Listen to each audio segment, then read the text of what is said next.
This is Abhishek. Today we are discussing about the sets. सबसे पहले जो sets की बेसिक डेफिनेशन है वो क्या है?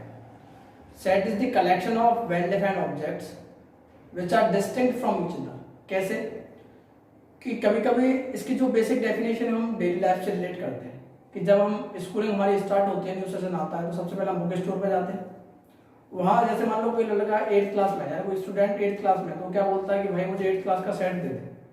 तो क्या करता है कि एक सिस्टमेटिक बुक्स आपको निकाल के दे देता है. फिजिक्स, केमिस्ट्री, मैथ, यानी साइंस बोलते हैं उसको, पूरे साइंस, मैथ, सोशियोलॉजी जो भी है, तो उनको निकाल के दे देता है. तो वो जो कलेक्शन है कैसा है, डिफरेंट डिफरेंट बुक्स है, यानी कलेक्शन ऑफ डिस्टिंक्ट एलिमेंट हो गया. और वेल डिफाइंड है कैसे कि उसमें जो सिलेबस है वो स्पेसिफाइड है कि उसका पढ़ना ही है. तो जो सेट्स की डेफिनेशन आप बेसिक तरीके से जान भी सीख गए होंगे. तो जो सेट की जो अब डेफिनेशन जो द्वारा मैं एक बार इंटरप्रेट कर रहा हूँ उसको क्या हुई, the collection of well defined objects which are distinct from each other. ठीक है. और जो सेट्स को हम रिप्रेजेंट करते हैं कैपिटल लेटर से, और जो सेट के अंदर एलिमेंट होते हैं उसको हम स्मॉल लेटर से डिनोट करते हैं. अब जैसे मानिए कि आपके पास एक सेट ए है, ठीक है, उसमें एक एलिमेंट सेट का स्मॉल ए. जब मैं लिखूंगा कि element of set A belonging to that set, तो कैसे लिखूंगा, A belongings to A. This sign denotes belonging to, यानी belongs to.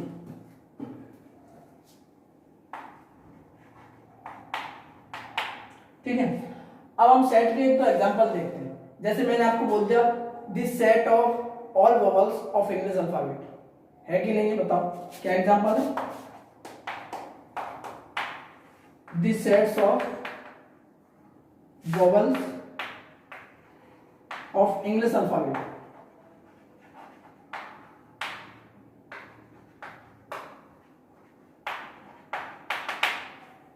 This is also the example of set. कैसे कि जैसे मान लो इंग्लिश अल्फाबेट क्या होता है, ए ई आई ओ यू. ये कलेक्शन हो गया किसका, एक वेल डिफाइंड ऑब्जेक्ट का. क्योंकि हमें पता है कि जो इंग्लिश अल्फाबेट होता है उसमें केवल कितने वोवेल्स होते हैं, 5 होते हैं. तो एक कलेक्शन हो गया वेल डिफाइंड ऑब्जेक्ट का, यानी जो एलिमेंट है इसमें केवल फिक्स है, कितने होंगे, 5. यानी कलेक्शन एक वेल डिफाइंड हो गया. अब मैं बोल दूं कि the rivers flowing in India, यानी उन सारे नदियों का एक ग्रुप, यानी उन सारी नदियों का एक सेट जो भारत में फ्लो होती है. भाई आल्सो सेट, क्योंकि उसमें एक स्पेसिफाइड चीज आ गई ना, the collection of all the rivers which are flowing in the India. ठीक है. तो एक बेसिक एग्जांपल हो सेट की. अब सबसे पहले हम जो सेट्स को लिखने की जो बेसिक रूल्स हैं, यानी जो बेसिक मेथड्स हैं, उनके बारे में जो देखेंगे.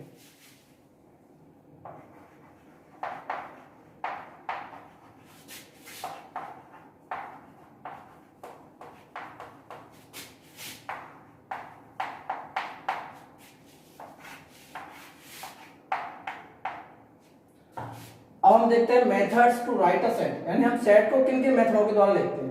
तो जो पहला मेथड है वो है रोस्टर फॉर्म.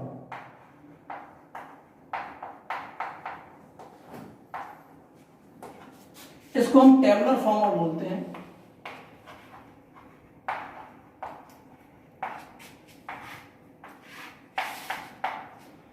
जो रोस्टर मेथड में जो लिखने का तरीका क्या होता है, सबसे पहले हम एलिमेंट्स को लिस्टेड करते हैं और उनको कॉमा से सेपरेट करते हैं और फिर कर्ली ब्रैकेट में बंद कर देते हैं. कैसे देखना जरा, कि मान लो मेरे पास एक वर्ड है स्कूल, मुझे इसका एक सेट बनाना है. और एक चीज और खास याद रखना कि रोस्टर फॉर्म में कभी भी हम रिपीटेड वर्ड्स को नहीं लिखते. ठीक है. अब मुझे स्कूल का एक, मेरे पास जो वर्ड है स्कूल, मुझे इसका सेट बनाना है. तो इसको सेट कैसे बनाएंगे, सबसे पहले मैं क्या करूंगा, वर्ड्स को लिस्टेड करूंगा. ठीक है. उनको फिर कॉमा से सेपरेट करूंगा और कर्ली ब्रैकेट से बंद कर दूंगा. अब लेकिन यहाँ जो परेशानी है वो क्या है कि मैंने यहाँ ओ 2 बार लिख दिया है, क्योंकि कभी रोस्टर फॉर्म में यहाँ ओ को, मतलब जो डबल वर्ड होगा उसको डबल बार ना लिख के केवल एक बार लिखेंगे. तो जो फाइनली इसका जो इंटरप्रिटेशन क्या हो गया, SCHOO और SCHOL, ये पूरा एक सेट हो गया स्कूल वर्ड. ठीक है। अब जैसे मान लो मुझे मिसिसिपी का बनाना है,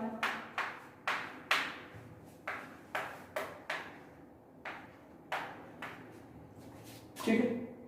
अब जो मिसिसिपी वर्ड है मेरे पास, मुझे इसका रस्ट फॉर्म में सेट बनाना है, तो कैसे बनाऊंगा? यहां से कितनी बार आ रहा है? 1 1 2 3 4, यानी 4 टाइम्स एस है, 1 2 3 4, 4 टाइम्स आई है, और जो पी है वो 2 टाइम्स है। तो जो मिसिसिपी का जो सेट आ जाएगा वो आ जाएगा एम आई एस पी, और कॉमा सेपरेट करके काली ब्रैकेट से बंद कर दीजिए। तो this is the set for the word Mississippi. अब आप समझ चुके होंगे रोस्टर फॉर्म में कैसे लिखते हैं। अब जो एरोदर फॉर्म है वो है सेट होल्डर फॉर्म। अब उसके बारे में देखते हैं। अब यार जो हम सेकंड मेथड देखेंगे वो है सेट होल्डर फॉर्म। इसको हम एक और मेथड के नाम से जानते हैं, वो है प्रॉपर्टी मेथड। अब जो सारा इसका जो प्रोनाउंसिएशन है वो प्रॉपर्टी मेथड से निकलेगा, यानी पूरा इसका जो यूज है हम किस तरीके से उसको अप्लाई करेंगे वो प्रॉपर्टी मेथड पर डिपेंड करेगा। अब सेट होल्डर फॉर्म को जब हम लिखते हैं तो सबसे पहले एक प्रॉपर्टी लिखते हैं, और उस प्रॉपर्टी ऐसे लिखते हैं जो उस सेट के हमें सारे एलिमेंट दे दे।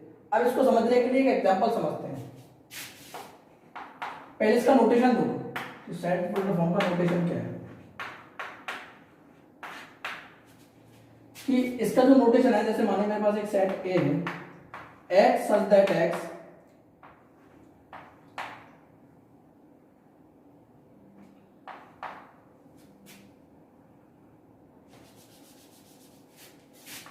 यहां जो नोटेशन है इसका x such that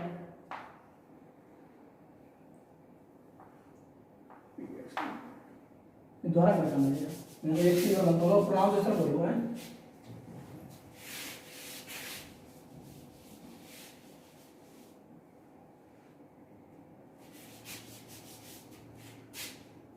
अब जो दूसरा मेथड है वो है सेट होल्डर फॉर्म, और उसको प्रॉपर्टी मेथड के नाम से जाना जाता है। वो देखेंगे कैसे। इसमें क्या होता है कि सबसे पहले हमें सेट को रिप्रेजेंट करने के लिए एक प्रॉपर्टी देनी पड़ती है, और वो प्रॉपर्टी ऐसी होनी चाहिए वो हमें सेट के सारे एलिमेंट दे दे। अब सबसे पहले सेट होल्डर फॉर्म का जो नोटेशन होता है वो नोटेशन देखेंगे कि जैसे मानो मेरे पास एक सेट ए है, ठीक है, वो कैसे x such that px, ठीक है, जो सेट है किसका है x such that px, और यहाँ जो px होगा वो ऐसी प्रॉपर्टी होगी जो हमें उस एलिमेंट के सारे, उस सेट के सारे एलिमेंट दे देगी, ठीक है। अब इसको समझने के लिए एग्जांपल इंटरप्रेट करते हैं कि जैसे मानिए x belongs to x such that, इसका जो एग्जांपल वो देखिए, यानी कोई सेट है मान लो a, उसकी जो डेफिनेशन है यानी उसकी जो प्रॉपर्टी वो ऐसे है x such that x belongs to natural number and x equal to 2 की power n and also n belongs to natural number। यानी आप यहाँ देख रहे हो जो x बराबर 2 की पावर n है, वो जो हाँ n है वो किससे बिलोंग कर रही है? नेचुरल नंबर से, और यहाँ जो x है वो भी नेचुरल नंबर से बिलोंग कर रही है, ठीक है। अब मैंने लिख दी इसकी प्रॉपर्टी, अब मुझे इसका सेट चाहिए, ठीक है। अब मैं देखेंगे कैसे। सबसे पहले मैं n इक्वल टू 1 पुट करूंगा तो मुझे क्या मिलेगा? 2 की पावर 1 बराबर 2। n इक्वल टू 2 पुट करूंगा तो क्या मिलेगा? यार क्या देखिए 2 की पावर 2 यानी 4 मिलेगा। n इक्वल टू मैं 3 रखूंगा यानी 2 की power 3 that is equal to 8 होगा, ठीक है। अब यानी जो सेट बनेगा कैसे बनेगा? a equal to curly bracket 2 4 8 so dot dot, यानी आप यहां समझ सकते हो कि सेट होल्डर फॉर्म को लिखने के लिए सबसे पहले हमें एक प्रॉपर्टी लिखनी पड़ेगी, और वो प्रॉपर्टी ऐसी होनी चाहिए जो हमें उस सेट के सारे एलिमेंट दे दे। तो यहाँ आप एग्जांपल से समझ चुके होंगे कि मैंने एक ऐसी प्रॉपर्टी लिखी जो हमें सेट के सारे एलिमेंट दे देगी। तो ये तो हुए किसी भी सेट को लिखने के मेथड। अब हम जानेंगे जो टाइप्स ऑफ सेट्स होंगे वो कैसे कौन कौन से होते हैं। जो टाइप्स ऑफ सेट होते हैं वो कौन कौन से होते हैं, तो अब हम टाइप्स के बारे में पढ़ेंगे। अब हम टाइप्स ऑफ सेट के बारे में जानेंगे। सबसे पहला जो टाइप है वो है नल सेट, और इसको हम दो अदर नाम से जानते हैं। एक तो एम्प्टी सेट होता है, और वर्ड सेट भी इसको बोलते हैं, ठीक है। अब जैसा आप यहाँ इसके नामों से जान चुके होंगे, वॉइड सेट, एम्प्टी सेट और नल सेट, क्योंकि देखो एम्प्टी का मतलब भी खाली होता है और नल का मतलब भी खाली होता है, वॉइड का मतलब भी खाली होता है। तो जैसा कि ऐसा सेट, जो नल सेट की डेफिनेशन क्या होगी, ऐसा सेट जिसमें कोई भी एलिमेंट ना हो। अब इसको देखते हैं कैसे। जैसे मान लो मैंने सेट लिखा ए, ठीक है, मैंने लोग कर्ली ब्रैकेट लगा दी। अब देखो यहाँ कोई इसमें एलिमेंट तो नहीं, तो इसका मतलब क्या होगा, जो सेट है वो एम्प्टी सेट है, क्योंकि यहाँ कोई एलिमेंट नहीं है। और इसका एक और नोटेशन होता है कि नल सेट को हम फाई से रिप्रेजेंट करते हैं। किससे? फाई से, ठीक है। तो इसको दो रिप्रेजेंट हो जाता है, एम्प्टी ब्रैक और फाई। इसके बाद जो दूसरा आता है वो आता है सिंगलटन सेट।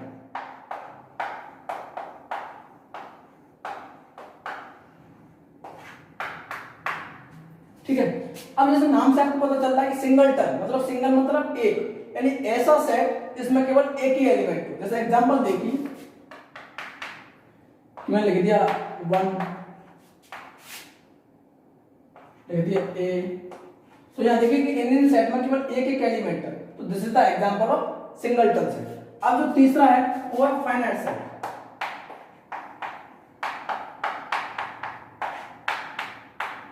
ठीक है। अब देखिए फाइनाइट मतलब फिक्स, हमें पता है कि उसमें कितना आना है। तो फाइनाइट का मतलब जैसे देखिए कि ऐसा सेट जिसमें केवल फाइनाइट नंबर ऑफ एलिमेंट्स हो। जैसे मैंने आपको बोल दिया कि set of vowels of English alphabet, जैसे मानिए ए ई आई ओ यू, यहां देखिए, क्योंकि हमें पता है कि जो वोवेल्स हैं वो इंग्लिश अल्फाबेट में 5 होते हैं, तो मैंने यहां लिख दिया 1 2 3 4 5। तो एक फाइनाइट सेट बनेगा क्योंकि हमें नंबर ऑफ एलिमेंट फिक्स कर दिए 5 तो 5। ठीक है। इसके बाद एक और इसमें जो चीज आती है फाइनाइट सेट में आती है, वो आती है order of a finite set. तो ऑर्डर ऑफ फाइनाइट सेट देखते हैं क्या होता है।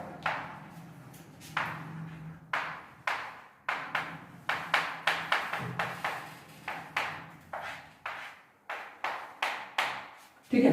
ऑर्डर ऑफ फाइनाइट सेट, जैसे मानिए कोई ऐसा फाइनाइट सेट ले लेते हैं हम, जैसे मानो मैंने एग्जांपल ले लिया 1 2 3 4 5। ठीक है, मैंने एक फाइनाइट सेट लिया। अब इस फाइनाइट सेट में देखिए आप सारे डिस्टिंक्ट एलिमेंट हैं, वो भी अलग अलग है, अलग अलग एलिमेंट हैं और वो भी फिक्स है। अब इसकी जो डेफिनेशन हम बनाए कि ऐसा फाइनाइट सेट जिसमें नंबर ऑफ एलिमेंट डिस्टिंक्ट हो,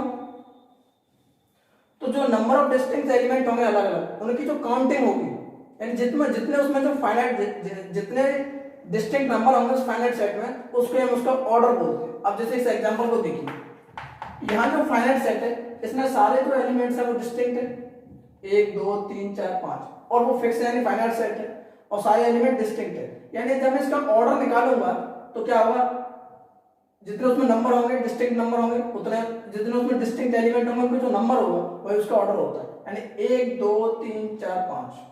ठीक है। अब यानी इसका जो ऑर्डर कितना हुआ 5 हुआ। और ऑर्डर को हम देखो, जब ऑर्डर को फाइनाइट सेट बोलते हैं तो उसको लिखते कैसे हैं, O ऑफ एनी सेट, यानी मान लो मान लिया यहाँ सेट मेरा A है तो O ऑफ कितना आ गया 5 आ गया। अब हम ऑर्डर ऑफ सेट को कार्डिनल नंबर भी बोलते हैं। कार्डिनल नंबर वो भी होता है कि जितने उसमें डिस्टिंक्ट एलिमेंट होंगे किसी फाइनाइट सेट में तो वही उसका कार्डिनल नंबर भी होता है। तो कार्डिनल नंबर को n से शो करते हैं, यानी n ऑफ सेट कितना हो जाएगा वो भी 5 हो गया। ठीक है। और ऑर्डर ऑफ सेट कितना हो गया वो भी 5 हो गया, कार्डिनल नंबर ऑफ सेट कितना हो गया वो भी 5 हो गया। तो ये फाइनाइट नंबर ऑफ सेट। इसके बाद जो आएगा इनफाइनाइट सेट आएगा, उसको देखेंगे। अब देखिए हम चलते हैं इनफाइनाइट सेट। अब जैसा इसके नाम से पता चल रहा है कि इनफाइनाइट, कि ऐसा सेट जिसमें इनफाइनाइट नंबर ऑफ एलिमेंट्स हो वो इनफाइनाइट सेट कहलाएगा।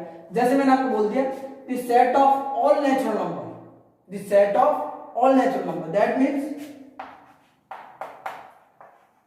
1 2 3 4 5 इनफिनिट तक गया। और मैंने बोल दिया the set of all whole number, यानी 0 1 2 3 4 set of all integers, set of all rational numbers. So these are the example of infinite set. अब जो आएगा वो आएगा इक्वल सेट।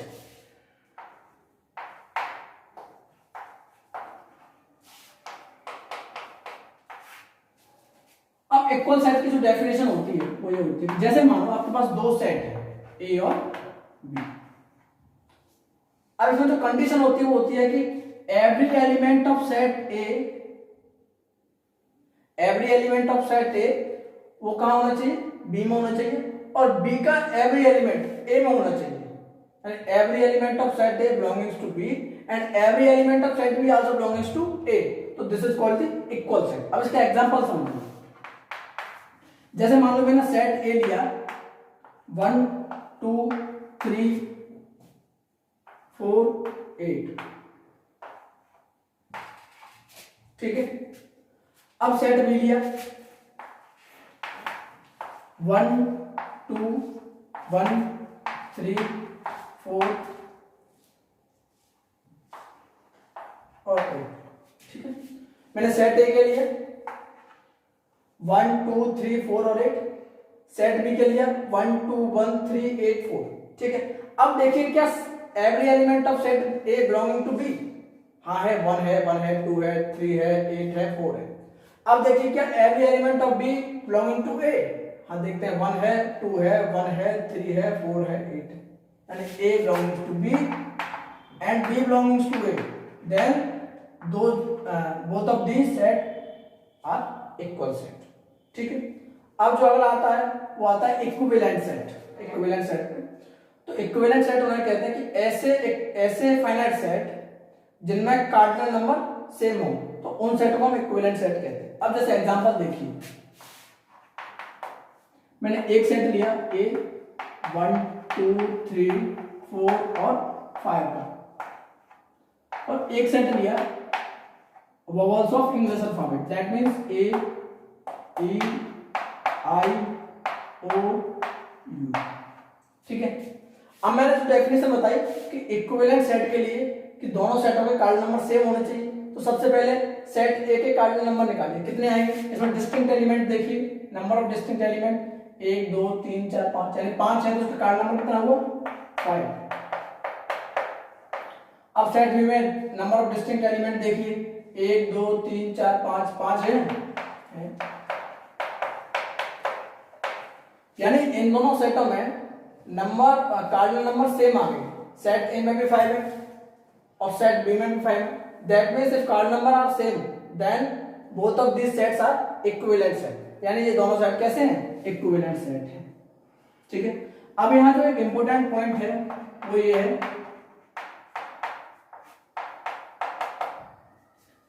कि every equal set are equivalent but every equivalent set are may not be equal, यानी क्या, every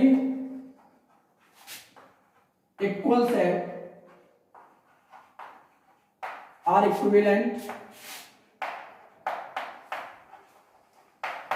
but every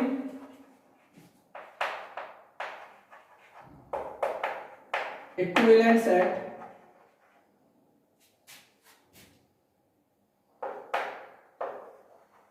may not be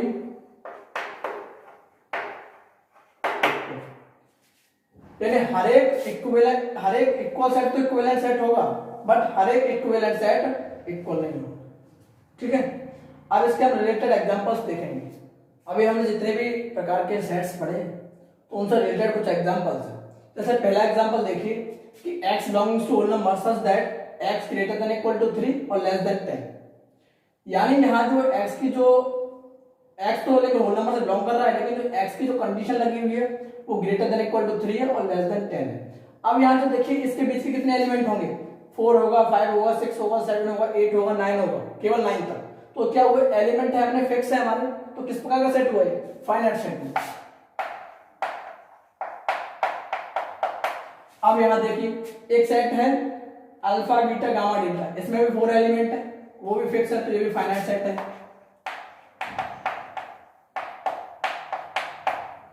इस वाले को देखिए 1 0 -1 -2 -3 टर्मिनेट हो रहा है कहां तक, इनफिनिटी तक, तो कैसा सेट हुआ, इनफाइनाइट एलिमेंट है तो इनफिनिटी सेट हुआ।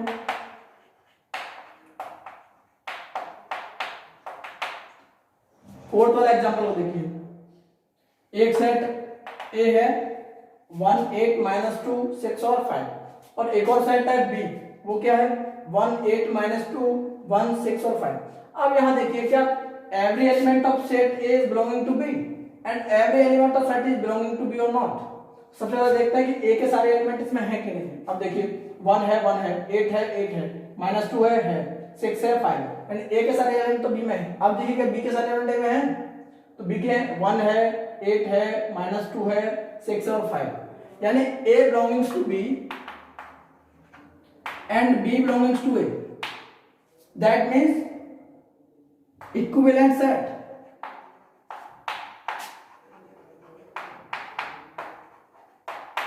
ठीक है, तो अभी तक हमने जितने प्रकार के सेट्स पढ़े उनसे रिलेटेड कुछ एग्जांपल्स हैं। अब हम देखेंगे सबसेट एंड सुपरसेट। तो सबसे पहले सबसेट को समझने के लिए मैंने दो सेट माने, ए और बी। ए में मैंने जो एलिमेंट माने वो लिए 1 2 3 और 4, और बी में जो एलिमेंट लिए 1 2 3 4 5 और 6 लिए। अब सबसे पहले तो सबसेट की जो कंडीशन होती है वो होती है कि दो सेट ए और बी मैंने मान ली। अब मैं कहूं कि ए और बी में मुझे सबसेट की कंडीशन फॉलो करानी है, तो क्या होगी, कंडीशन होनी चाहिए कि every element of set A is the element of B, यानी ए के सारे एलिमेंट सेट बी में होने चाहिए। क्या, ए के सारे एलिमेंट सेट बी में होने चाहिए। यहां देखिए 1 2 3 4, ए में कितने हैं 1 2 3 4, यहां देखिए बी में कितने हैं 1 2 3 4 5 6। अब मैच करिए क्या, ए के सारे एलिमेंट बी में हैं 1, अब जो ए में एलिमेंट हो कितने हैं 1 2 3 4, यहां जो एलिमेंट है 1 2 3 4 है, यानी A is the subset of B. तो लिखेंगे A is the subset of B. अब इसको मैथमेटिकली कैसे रिप्रेजेंट करेंगे सबसेट को, तो देखेंगे कि A is the subset of B. This is the notation for subset.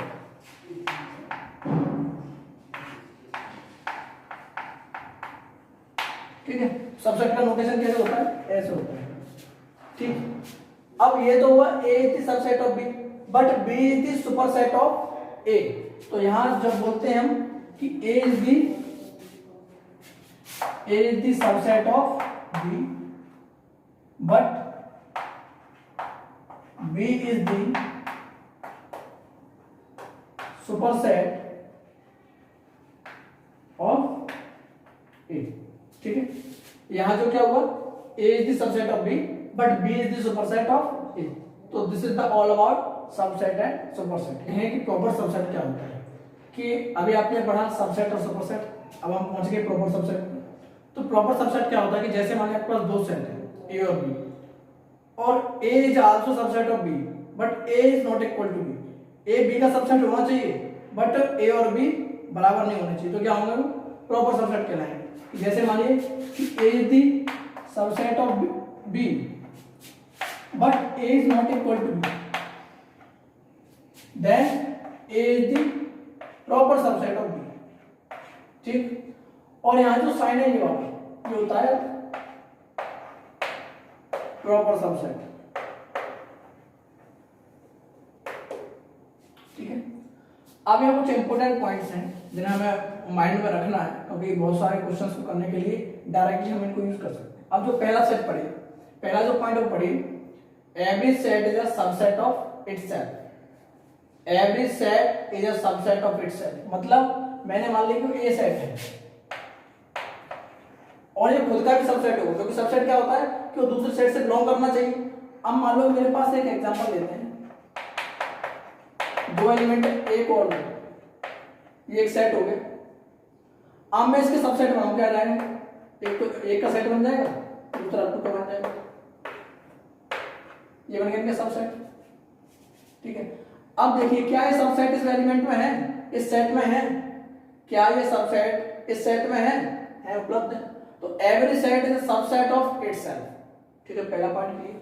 दूसरे पॉइंट पर गए, every set 5 is a subset of every set, यानी जो 5 होगा, 5 क्या है अपना, एम्प्टी सेट है। 5 क्या है अपना, एम्प्टी सेट होता है। तो क्या होता है, every set 5 is a subset of every set, यानी 5 हर सेट का एलिमेंट होता है। जैसे जैसा मानो कि find the subset of every set. अभी इस पॉइंट को मैं इसके बाद क्लियर करूंगा सबसेट के निकालने के बाद, ठीक है। अगर तीसरा पॉइंट देखिए, A is the subset of B and B is the subset of A implies A equal to B. जैसे देखिए कि मैंने एक एग्जांपल लिया, ए कोई एलिमेंट मैंने सेट लिया 1 2 3 और 4 का, ठीक है, और मैंने बी सेट भी यही ले लिया 1 2 3 और 4। यहां देखिए कि ए के सारे एलिमेंट बी में हैं और बी के सारे एलिमेंट ए में हैं। इसका मतलब क्या है कि ए और बी आपस में इक्वल है, ठीक है। अब अगला point, the total number of subset of a finite set containing L elements is 2 की पावर n। अब इस पॉइंट को हम सेकंड पॉइंट को हम इस वाले पॉइंट से कंक्लूड करेंगे। कैसे, देखिएगा एग्जांपल कि मैंने एक सेट लिया 1 और 2। अब जो मेरा पॉइंट अब क्या है, the total number of subset of a finite set containing n elements is 2 की पावर n। यानी मुझे जब किसी भी एक फाइनाइट सेट के सबसेट निकालने हो तो उसका डायरेक्ट फार्मूला क्या होता है, टोटल सबसेट निकालने का 2 की पावर n। अब यहां देखिए, यहां जो फाइनाइट एलिमेंट कितने हैं, 2 हैं, यानी अकॉर्डिंग टू द फार्मूला मुझे इसके टोटल सबसेट चाहिए तो कितने बनेंगे, 2 की पावर n होता है फार्मूला, तो 2 की पावर 2 यानी कितने बनेंगे, 4 बनेंगे, ठीक है। अब यहां देखते हैं, अब इसके 4 टोटल सबसेट बन रहे हैं। अब देखो, अब 4 बनेंगे कैसे कैसे। अब मेरे पास सेट क्या है 1 और 2, मेरे पास 2 एलिमेंट है, इसके टोटल 4 सबसेट बनेंगे। कैसे बनेंगे, मान लो मैंने पहला बना दिया एक सबसेट, पहले एलिमेंट को लेकर, दूसरे एलिमेंट को लेकर दूसरा बना दिया, और तीसरा इन दोनों को मिला के बना दिया, तो 3 सबसेट आ गए। अब एक और कहां से है, अब इस वाली डेफिनेशन देखिए, every set five is the subset of every set, यानी 5 हर एक एलिमेंट का सबसेट होता है। तो यहां चौथा सेट कौन सा हो गया, 5 हो गया। समझ आया कि 2 की पावर 2 के 4 सबसेट बनेंगे, और 4 सबसेट किस प्रकार से बने, मैं सिंगल एलिमेंट को लिया उसका सबसेट बना दिया, फिर दूसरे वाले एलिमेंट को लिया उसका सबसेट बना दिया, और तीसरा इन दोनों को मिलाकर बना दिया, चौथा five set of every subset, ठीक है। अगला पॉइंट देखिए, number of proper subset of a set having n element is 2 की power n, and number of proper subset निकालने होंगे तो 2 की पावर n माइनस 1, उसमें से एक को घटा देंगे, ठीक है। अगला point, every set five is a proper subset of every set except itself. खुद को छोड़कर जो 5 होता है सबका सबसेट होता है। तो ये हुआ about the proper subset total theory. अब हम पढ़ेंगे कि यूनिवर्सल सेट क्या होता है और पावर सेट क्या होता है। देखेंगे पावर सेट क्या होता है। जो पावर सेट की जो बेसिक डेफिनेशन होती है वो होती है the set of all subsets. क्या, द सेट ऑफ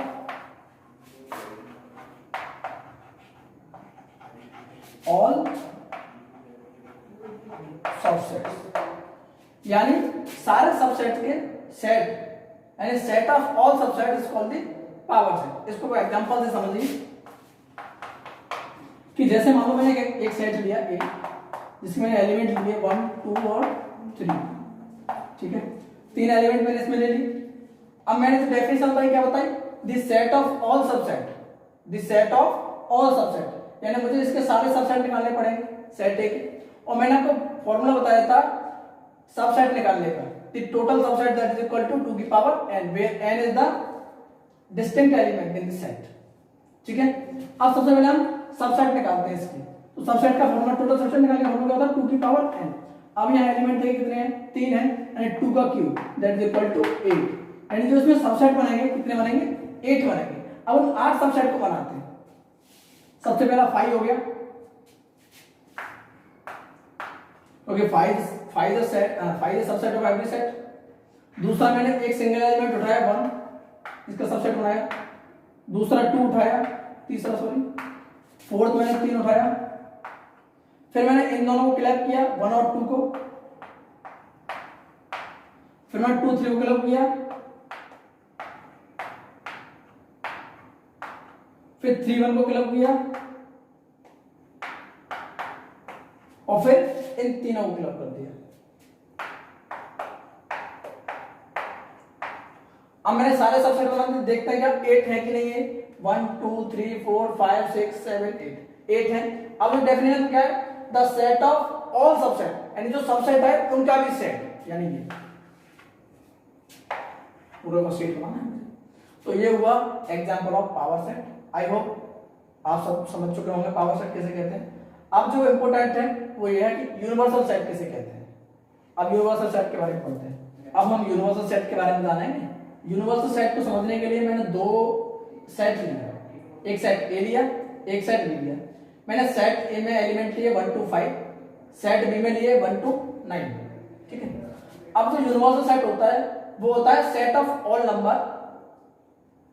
क्या होता है, सारे नंबर्स का सेट जिस दौरान हम उन नंबर्स के बारे में डिस्कशन कर रहे हैं। मतलब क्या कि ऐसे सारे नंबर्स का सेट जिन्हें हम डिस्कस कर रहे हैं।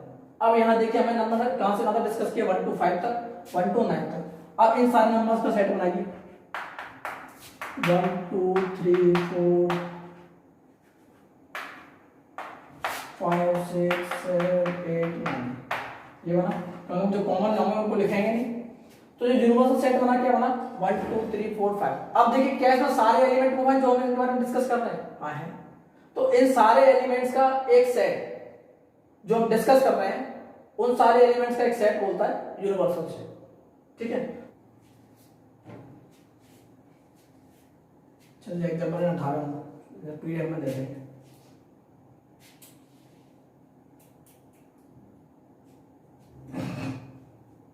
तो स्टार्ट करिए। कैमरा चल रहा हूँ। अभी तक हमने सेट्स के कुछ बेसिक्स पढ़े। अब जो अगला लेक्चर आएगा वो आएगा operation of set, Venn diagram के बारे में, ठीक है। अभी तक यहाँ तक कोई थ्योरी में आपको क्वेरी हो तो आप हमारे व्हाट्सएप नंबर 9634698327 पर हमसे जुड़ सकते हैं। और वहाँ आपको अभी तक जो आपने थ्योरी पढ़ी उसके कुछ पीडीएफ और जो एक्स्ट्रा एडवांस जो क्वेश्चन होते हैं वो आपको वहाँ मिल जाएंगे। और इन क्वेश्चंस को प्रैक्टिस करने के लिए हम एक डिस्क्रिप्शन में पीडीएफ बना के भी डाल देंगे, आप वहाँ से भी कर सकते हैं। और लेकिन व्हाट्सएप में जब आप ज्वाइन करें अपना नाम, एड्रेस ये जरूर लिखें, और क्लास भी इंपॉर्टेंट है तो क्लास जरूर लिखें, ठीक है। बाय। 1 2 3 come on